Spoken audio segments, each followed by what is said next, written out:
এত সুন্দর করে আয়োজন করলাম, তারপর প্লেটার এত সুন্দর করে সাজিয়েছি কিন্তু লাস্ট পর্যন্ত খেতেই পারি নাই। এই দুঃখ কোথায় রাখি বলেন তো? রান্নাটা কিন্তু খুবই সুন্দর হয়েছিল আর দেখেন কি পরিমাণ লোভনীয়। শেষ পর্যন্ত কিন্তু খেতে পারি নাই।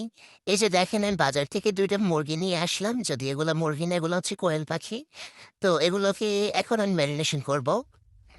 আমি ভাবছিলাম ২ টা করব, পরে ভাবলাম না, ১ টা করি। ১ টা করে আমরা সবাই খেতে পারবো। অনেক বড় সাইজের তো, সবাই খেতে পারবো। তো ১ম এই আমি সস, তারপর দই এগুলা দিয়ে আমি ম্যারিনেশন করতেছি। এরপরে আমি দিচ্ছি এখানে আদার গুঁড়া, তারপরে এখানে দিচ্ছি লবণ, এরপরে দিচ্ছি হলুদের গুঁড়া, তারপরে দিচ্ছি জিরা ধনিয়া গোলমরিচ গুঁড়া দিব আরকি। হলুদ একটু বেশি হয়ে গিয়েছিল, তুলে ফেলে দিয়েছি। তো এই তো জিরা ধনিয়া গোলমরিচ গুঁড়া দিয়েছি, মরিচ দিয়েছি। সব উপকরণ দেওয়ার পরে এখন সুন্দরভাবে এটাকে ম্যারিনেশন করে নিচ্ছি একদম ভালোভাবে সব কোনায় কানায়। ঠিকমতো দিয়ে দিচ্ছি, এগুলা মাখিয়ে নিচ্ছি। আর রান্না করব আজকে হলুদ পোলাও। যদিও এটা পোলাও না, এটা হচ্ছে খিচুড়ি। আমি সাথে ডাল দিব না। পোলাও আমি হলুদ দিয়ে রান্না করব। খিচুড়ি টাইপের হবে আরকি।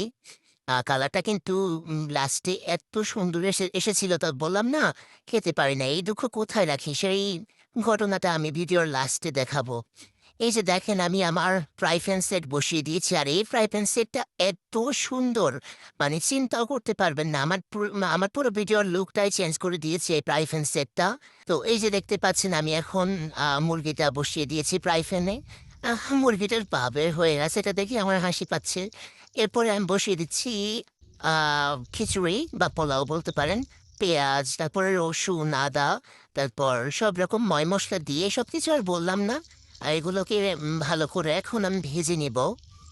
ভালো করে ভেজে নিতে হবে যাতে কাঁচা গন্ধটা উঠে যায়। এত সুন্দর স্মেল আসছিল, কি বলবো? মনে হচ্ছিল যেন আমি খুবই বড়সড় আয়োজন করতেছি। আসলে এই ছোট রান্নাঘর থেকে এত স্মেল ছড়াচ্ছিল, আমাদের পাশের বাড়ির একজন বলতেছে যে, "কি রান্না করতেছো এখানে?" আমাদের কিন্তু একলা বাড়ি, পাশে আরেকটা বাড়ি আছে। ওনারা ওখান থেকে স্মেল পাচ্ছিল। এবার বুঝুন কি পরিমাণ ভালো হয়েছে রান্নাগুলো। আর বিশেষ করে এই ননস্টিক সেটটাতে পড়ে যাওয়ার কোনো ভয় থাকে না। আমি খুব ইজিলি এখানে রান্না করতেছি। অনেকেই বলেন মিনি কিচেনের যে ননস্টিক সেট বা মিনি কিচেনের হাঁড়ি পাতিলে রান্না করা যায় কিনা? আপনারা আমার ভিডিও দেখিয়ে বুঝতে পারেন। দেখেন আমি কত সুন্দরভাবে রান্না করতেছি। কোনো ঝামেলা নেই। আর বিশেষ করে এই ননস্টিক সেটটা তো খুবই হ্যাসেল মুক্ত, মানে কোনো ঝামেলা নেই। এই যে দেখেন উল্টে এপার দিয়ে দিচ্ছি। আমার স্প্যাচুলাটা পড়ে গেল, এটাকে আবার ধুয়ে নিতে হবে। তো এখান দিয়ে আমার ওই যে খিচুড়ির চালগুলা ভাজা হয়ে গিয়েছে। কি সুন্দর কালারটা আসছে।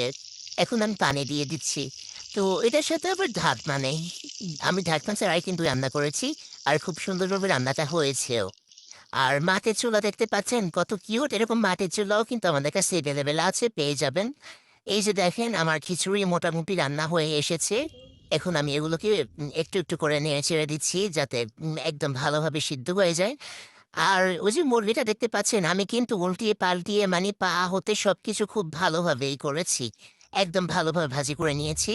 আর এই যে দেখেন এখন চুলা থেকে সব নামিয়ে নিলাম। এখন এগুলোকে সার্ভ করব। কি সুন্দর লাগছে দেখতে! মানে এই লাস্টে এসে এখন বলতেছি আমি এগুলোকে সুন্দর করে সার্ভ করে তারপর আমি মুরগিটা দিয়ে আম মানে সার্ভ করে নিয়েছিলাম। আমি ভিডিও করতেছি। তো ভিডিওতে দেখানোর জন্য আমি এটার মুরগির রান ছিঁড়তে গেছিলাম। এরপরে দেখেন কাহিনী কি হইছে, আমি তো ভিডিওতে পুরা দিতে পারি নাই। মানে আমার এত কষ্ট লাগছে বলার বাইরে, আমি এটা বোঝাতে পারবো না কি পরিমাণ কষ্ট লাগছে আমার এটা পড়ে যাওয়ার পর। সবগুলা খাবার পড়ে গেছে। আর একদম এমনভাবে মাটিতে পড়ছে আর খাওয়ার কোনো উপায় ছিল না। তবে মুরগির এই রানটা এটা আমার হাতে ছিল। এটা আমি ছুটাইতে পারছি, মানে এটা ছুটাইতে গিয়েই বাধছে বিপত্তি। এই যে দেখেন, হ্যাঁ, এই যে দেখেন নিচে পড়ে সবকিছু কি অবস্থা বলেন তো আমি কিভাবে মেনে নেই?